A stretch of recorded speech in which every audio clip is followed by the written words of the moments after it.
ನಮಸ್ತೆ, ಎಲ್ಲರೂ ಹೇಗಿದ್ದೀರಿ? ಇವತ್ತು ನಾನು ಬ್ರೆಡ್ಡಲ್ಲಿ ರಸಮಲಾಯಿ ಮಾಡ್ತಿದ್ದೇನೆ.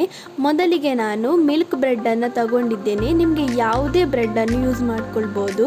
ಇದನ್ನು ನಾವೀಗ ರೌಂಡ್ ಶೇಪಾಗಿ ಕಟ್ ಮಾಡಬೇಕು. ಇಲ್ಲಿ ನಾನು 8 ಬ್ರೆಡ್ಡನ್ನು ತಗೊಂಡಿದ್ದೇನೆ. ಗ್ಲಾಸಿನ ಲೋಟದಲ್ಲಿ ನಾವು ರೌಂಡ್ ಶೇಪಾಗಿ ಕಟ್ ಮಾಡೋಣ. ಈ ಥರ ಎಲ್ಲ ಬ್ರೆಡ್ಗಳನ್ನು ಕಟ್ ಮಾಡಿ ಇಡೋಣ.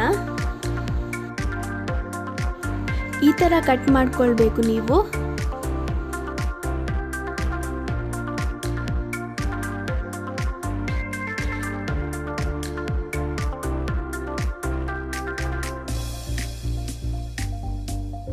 ಎಲ್ಲ ಬ್ರೆಡ್ಗಳು ಚೆನ್ನಾಗಿ ಕಟ್ಟಾಗಿದೆ.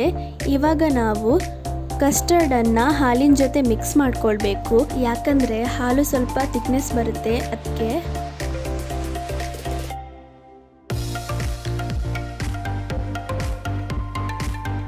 ಚೆನ್ನಾಗಿ ಮಿಕ್ಸ್ ಆಗಿದೆ. ಸ್ವಲ್ಪ ದಪ್ಪನೆ ಬಂದಿದೆ. ಕನ್ಸಿಸ್ಟೆನ್ಸಿ ಸ್ವಲ್ಪ ದಪ್ಪನೇ ಇರಬೇಕು, ಜಾಸ್ತಿ ತೆಳು ಇರಬಾರ್ದಾಯ್ತಾ. ಟೀ ಪ್ಯಾನ್ ಇಟ್ಟಿದ್ದೇನೆ ಹಾಲನ್ನು ಬಿಸಿ ಮಾಡಲಿಕ್ಕೆ. ಹಾಲು ಸ್ವಲ್ಪ ಬಿಸಿಯಾದ ನಂತರ ಸ್ವೀಟಿಗೆ ಬೇಕಾಗುವಷ್ಟು ಸಕ್ಕರೆ, 3 ಚಮಚದಷ್ಟು ಸಕ್ಕರೆಯನ್ನು ಹಾಕಿದ್ದೇನೆ. ಸ್ವೀಟ್ ಸ್ವಲ್ಪ ಜಾಸ್ತಿ ಬೇಕಿದ್ರೆ ಜಾಸ್ತಿ ಕೂಡ ಹಾಕ್ಕೊಳ್ಬೋದಾಯ್ತಾ. ಅದಾದ ನಂತರ ಕಸ್ಟರ್ಡನ್ನು ಹಾಕಿ ಚೆನ್ನಾಗಿ ಮಿಕ್ಸ್ ಮಾಡಿಕೊಳ್ಳುವ.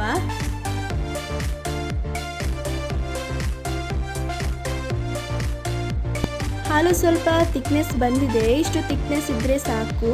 ಇದನ್ನು ಸ್ವಲ್ಪ ತಣ್ಣಗಾಗಲಿಕ್ಕೆ ಬಿಡೋಣ. ನಾನಿಲ್ಲಿ ಸ್ಟೀಲಿನ ಪ್ಲೇಟಿನಲ್ಲಿ ಸ್ವಲ್ಪ ನೀರನ್ನು ಹಾಕಿ ಇಟ್ಟಿದ್ದೇನೆ, ಯಾಕಂದರೆ ಬೇಗನೆ ಕೂಲ್ ಆಗ್ತದೆ, ಅದಕ್ಕೆ. ಅವಾಗವಾಗ ಮಿಕ್ಸ್ ಮಾಡ್ತಾ ಇರಿ ಆಯಿತಾ.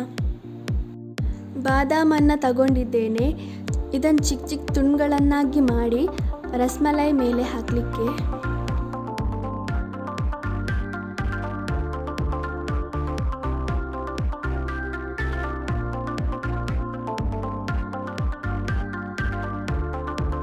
ಕಸ್ಟರ್ಡ್ ಈಗ ಕೂಲ್ ಆಗಿದೆ.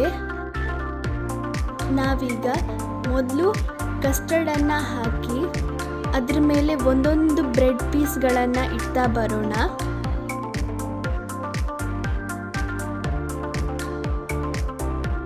ಅದಾದ ನಂತರ ಇನ್ನೊಂದು ಲೇಯರ್ ಕಸ್ಟರ್ಡನ್ನು ಹಾಕೋಣ.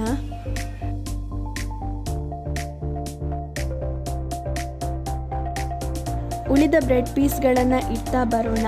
ಅದಕ್ಕೆ ಇನ್ನೊಂದು ಲೇಯರ್ ಕಸ್ಟರ್ಡನ್ನು ಹಾಕಿ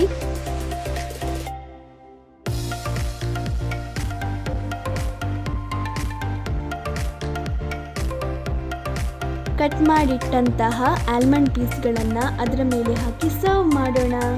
ತುಂಬ ಸಿಂಪಲ್ ರೆಸಿಪಿ, ನೀವು ಕೂಡ ಮನೆಯಲ್ಲಿ ಟ್ರೈ ಮಾಡಿ.